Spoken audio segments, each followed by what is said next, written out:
Le jeudi 12 mars, j'ai été invitée à me rendre à la soirée d'inauguration de l'exposition des 200 ans d'Hachette qui se déroulait au Palais Brongniart à Paris. J'en ai donc profité pour rester 24 heures sur Paris. C'était l'occasion de voir un de mes anciens collègues et de déjeuner avec lui. On a été dans un bistrot qui s'appelle Déter, dans le 20e. C'était super bon.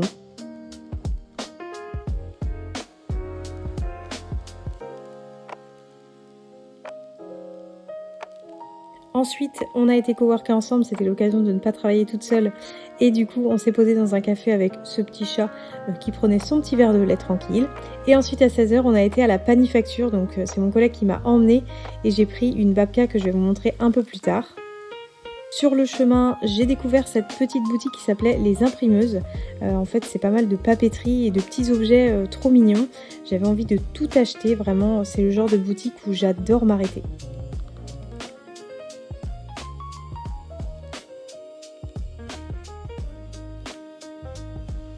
Et à 17h, j'ai donc rejoint mon hôtel avant la soirée. Pour la soirée, du coup, j'ai pris un hôtel qui était pas loin du Palais Brongniart. C'est l'hôtel 34B. C'est trop joli, toute leur direction artistique, elle est en rouge, bleu, blanc, rouge et vraiment, c'est trop mignon. C'est super propre en plus. J'avais pris 2 lits séparés parce que je voyage avec ma sœur. Et franchement, c'est super bien. Pour une nuit, c'est parfait. On va être bien. Regardez-moi cette petite beauté que du coup j'ai pris à la Panifacture que vous avez vu juste avant dans le vlog. Franchement, hyper beau. Ce feuilletage, incroyable. Une babka au chocolat. Bon, je me pose un petit peu, il est 18h. J'attends que ma soeur rentre du travail puisqu'elle va me rejoindre après son travail. J'ai ramené mon ordinateur et mon iPad pour pouvoir travailler dans le train et puis pour pouvoir travailler aujourd'hui. Je me suis posée du coup dans un café pour travailler cet après-midi. Et là, le temps qu'elle rentre, je vais avancer un peu sur les mails et sur des illustrations qui me restent à faire pour un projet. Donc après, on va pas tarder parce que la soirée elle est à 19h. L'inauguration, ça commence à 19h, donc le temps de se préparer. Et puis let's go, c'est parti!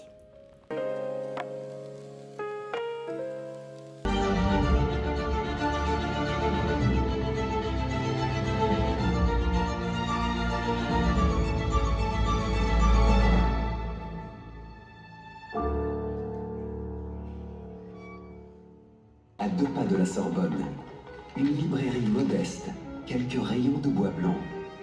Au centre, une idée immense, ouvrir l'esprit par le livre, s'ouvrir au monde par le savoir.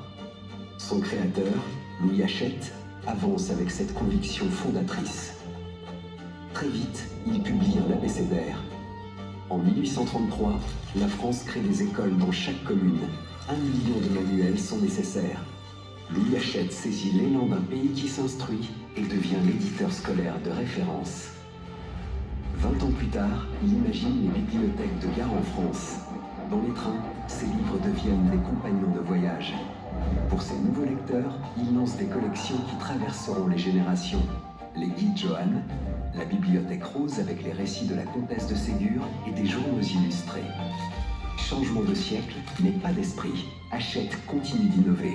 Distribuer le livre devient une mission centrale. En 1897, la maison crée ses messageries et se développe. Elle rachète Hetzel, l'éditeur de Jules Verne, fonde la Bibliothèque verte, lance les guides bleus. Elle n'oublie pas ses racines. Les livres jeunesse avec Babar dans les années 1930, les livres scolaires avec la collection Bled en 1948. 1953, une nouvelle révolution en librairie, le livre de poche. Format léger, prix accessible, Hachette démocratise la lecture. Depuis, plus d'1 milliard d'exemplaires ont été vendus. Au cours des décennies suivantes, de prestigieuses maisons rejoignent Hachette. Une constellation de voix, une diversité de regards, des auteurs qui transforment les idées en émotions, le savoir en partage, la vie en imaginaire. Mon Repas, le centre de distribution inauguré en 1978, accompagne cet essor en faisant circuler chaque jour des centaines de milliers d'ouvrages. En 1980, un nouveau chapitre s'ouvre avec Jean-Luc Lagardère. Puis, sous l'impulsion d'Arnaud Lagardère, Hachette franchit les frontières. Espagne, Grande-Bretagne, États-Unis. Cette croissance internationale se poursuit. se développe et se renforce, faisant du groupe un leader mondial. Eh ben, le secret, il est là. Il est simplement qu'on a les meilleures équipes aux meilleurs endroits, dans les meilleurs pays. Et ça, c'est quelque chose qui est totalement irremplaçable. Les usages évoluent, les contenus se transforment. En 1995, Hachette Collection invente des univers à construire et à collectionner. Il est aujourd'hui numéro 1 mondial. Le numérique offre une nouvelle opportunité de transmettre et d'ouvrir la lecture à un public encore plus large. Le groupe se diversifie dans d'autres marchés de loisirs. Il met son savoir-faire d'éditeur au service de l'édition de jeux de société. En 2024, avec le groupe Bolloré, Louis Hachette Group voit le jour. Un nouvel élan pour porter l'ambition d'une maison fidèle à ses racines.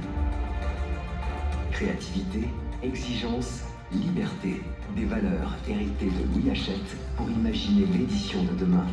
200 ans, quel bel âge. En avant pour la suite. Joyeux anniversaire, Hachette. Thank you for being my home away from home.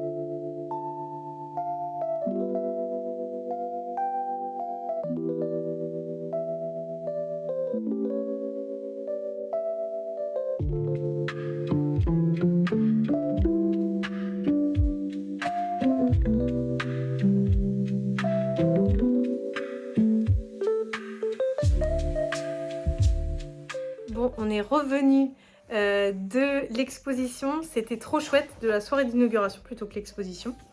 Et c'était vraiment cool. Ça nous a permis de voir l'exposition en avant-première. Il y aura pas mal d'événements tout le week-end. C'est au Palais Brongniart à Paris. N'hésitez pas à aller regarder sur le site directement. Et je vais vous montrer, on a eu des petits sacs de goodies pour les 200 ans. Avouez que c'est la meilleure chose quand on fait des expos. Alors, il y a une petite bougie qui est trop jolie. Franchement, ça a l'air d'être très très beau. Trop joli. Librairie Louis Hachette. Un joli carnet. J'adore cette marque en plus. C'est trop joli. On n'a jamais assez de carnets. Et une BD sur Louis Hachette. Sur toute l'histoire du créateur d'Hachette. Trop chouette. Trop cool ces cadeaux. Ah oui, je vous ai pas montré ça. Du coup, j'ai passé la soirée avec ma sœur qui n'habite pas Paris. Et du coup, c'était trop l'occasion de passer du temps ensemble. C'était chouette. Et elle a passé un week-end à Londres récemment. Et elle m'a ramené voilà, ces deux mignonneries. Ces petits stickers trop choux. Franchement, trop bien pour mon journaling.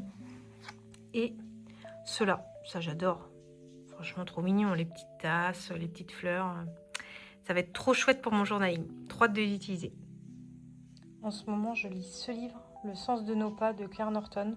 Je connaissais pas du tout. C'est ce que j'ai pris à la médiathèque de ma ville. Ça a l'air... Enfin, là, je suis quasiment... Voilà, je suis à plus de la moitié. Et franchement, c'est pas mal du tout. C'est très touchant. C'est même marqué l'auteur qui a bouleversé 300 000 lecteurs. N'hésitez pas à faire pause pour lire. Mais en tout cas, je trouve ça très mignon. C'est voilà l'histoire d'une ado qui a perdu sa maman et de Auguste qui a une maladie incurable. Et du coup, les deux se rencontrent. Et voilà, c'est un peu une histoire de vie. Très émouvant. C'est plutôt le mot qui définit.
Bon, il est 14h30, je viens de rentrer chez moi. Du coup, je pense que je vais clôturer le vlog ici. C'était un tout premier vlog, un tout premier exercice pour moi. J'espère que ça vous a plu, que vous avez aimé que je vous emmène avec moi dans cette soirée inaugurale des 200 ans d'Hachette. J'ai trouvé que c'était trop chouette de pouvoir participer à ce type d'événement et de pouvoir venir me déplacer à Paris voilà, pour rencontrer même les éditrices et toutes les personnes avec qui je travaille par mail et que j'ai jamais l'occasion de rencontrer en vrai. Et en vrai, ça donne vraiment espoir dans l'avenir du livre. Ça fait 200 ans que ça existe, Hachette. Aujourd'hui, ça regroupe plein de maisons d'édition et ils font partie du podium des grosses maisons d'édition dans le monde. Ils sont 3e, donc c'est super. Ça montre que le livre est bien loin d'être mort. Et j'y crois encore quand je vois tout votre engouement avec tous mes projets de coloriage et tous les autres projets, même de peinture, de loisirs créatifs. Donc voilà, je me dis qu'il y a un super avenir et qu'il y a encore tellement de projets qui vont sortir dans l'année qui arrive. J'ai vraiment hâte de tout vous dévoiler. En fait, l'enjeu aujourd'hui qu'ils ont vraiment mis en avant, c'est de donner l'envie et le goût de la lecture aux jeunes d'aujourd'hui, puisque je crois que les statistiques que Arnaud Lagardère donnait, c'était que un jeune sur 5 entre 16 et 19 ans passe 5h10 sur son téléphone aujourd'hui, enfin du moins sur les écrans, et que 12 minutes à lire. Et je me dis que voilà, il faut vraiment que les prochaines générations, on arrive à leur donner ce goût de la lecture. Pour moi, c'est hyper important. Je travaille dans l'édition, oui certes, mais aussi je suis une grande lectrice. J'ai fait des études de lettres avant de faire des études de graphisme. Donc pour moi, la lecture, le livre en soi, en l'objet, est vraiment hyper important et a vraiment sa place dans le quotidien. Et j'espère même donner ça moi-même à ma fille, ce goût de la lecture. Je pense que ça a vraiment une place aujourd'hui dans ma créativité, le fait d'avoir lu énormément. Autour de moi, on lisait beaucoup. Ma nourrice me lisait beaucoup d'histoires. Et moi-même, je me racontais beaucoup d'histoires. Et je pense que je suis créative aussi. C'est une partie pourquoi je suis créative aujourd'hui.